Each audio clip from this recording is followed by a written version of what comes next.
Hello, my name is Blair Spencer, and today we'll be talking about Scotland during the English Civil War. Alright, let's begin. Since 1603, England and Scotland were in a personal union together when King James VI of Scotland also became King James I of England, and King James wanted the two kingdoms into one kingdom called Great Britain, but this was soundly rejected by both the English and Scottish parliaments. When King James I died and his son Charles became King Charles I of England and Scotland, and he continued his father's policies of uniting the two kingdoms through politics and religion, which proved difficult. In England, the lower church movement, better known as the Puritans, who believed that they were the only true followers of Christ and didn't like other Christian religions, and especially Queen Henrietta Maria of France, who was a French Catholic and didn't want any papal influence in the court, and the fact that influential Puritans leaders were in Parliament and resisted the king. In Scotland, the Presbyterian Church resisted the king's efforts to make the Scottish Church more like the Church of England by introducing the Common Book of Prayer and bishops into the Scottish Church. This led to thousands of Scots signing the National Covenant, which resisted the king's autocratic rule, which the English Parliament also resisted his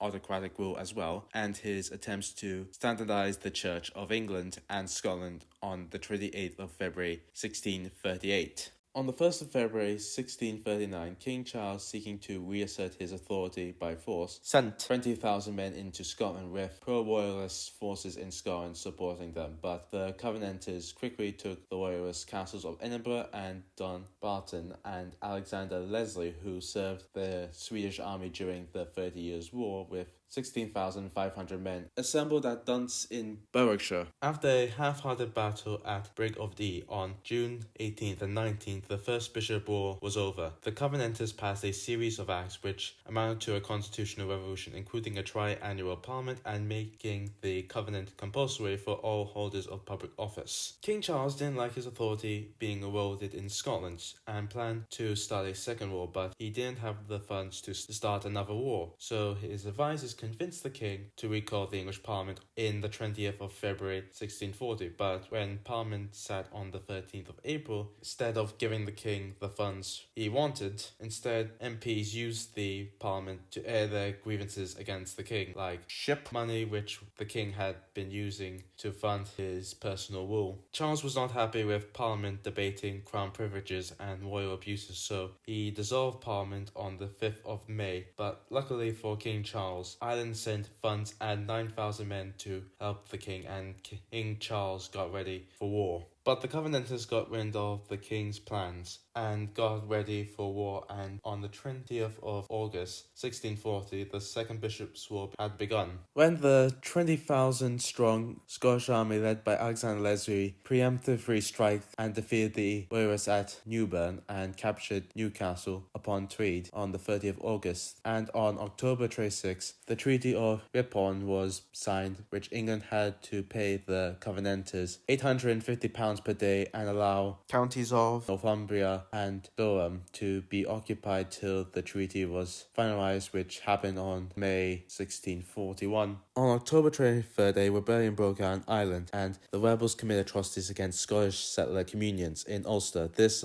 led to Scots supporting the king and sent troops to Ireland to crush the rebels. On the 22nd of August 1642, the First English Civil War broke out when King Charles tried to arrest 5 members of Parliament for treason, which was caused by Parliament being more hostile to the king. To cut a long story short, on the 25th of September, the Covenanters made an alliance with the Roundheads in the mistaken belief that the Roundheads would establish Presbyterianism in England, and the Covenanters helped the Roundheads in the Battle of Maston Moor and captured northern England. Meanwhile in Scotland, Royalists rose up in Scotland and they took Aberdeen, Dumfries and Montrose, but it was quickly crushed, and another uprising led by James Graham, Marquis of Montrose, led another Royalist rebellion at Blair Castle. After some success, Montrose forces were defeated at the Battle of Philpotts on September 13th, 1645, and he he and his forces fled for their lives. But on the 29th of April 1646, Monroe raised a new force in the Highlands, but was crushed, and Monroe fled to Norway, and the Covenanters cleaned up the last of Monroe's allies. On December 26, 1647, King Charles made a deal with the Scottish government, known as the Engagement, would support royalist uprisings. In exchange, Charles would confirm the Solomon League and Covenant in both kingdoms, and accept Presbyterianism in England on a trial period for 3 years. And on the 23rd of March 1648, the Second English Civil War had begun, but was quickly crushed by the Roundheads and the Kirk Party, who were radical Presbyterians, led by Archibald Campbell, Marquis of Argyll, took over the Scottish government. With this, King Charles I was found guilty of treason, murder, rapine, burning, spoils, desolation, damages, and mischief to the nation, despite Charles vehemently protesting that a king cannot commit treason against his own kingdom. He was beheaded on the 30th of January 1649, and his son Charles was proclaimed King Charles II of England and Scotland, but no military action was taken. In March 1650, Monroe landed in Orkney to take command of a small royalist force, but his forces were defeated in an ambush at Carbisdale, where he tried to flee but was captured, brought to Edinburgh, and was hanged on May 21st. Due to Monroe's failure to give the king more favourable terms with the Scottish government, he signed the Treaty of Breda, which he would agree to establish Presbyterianism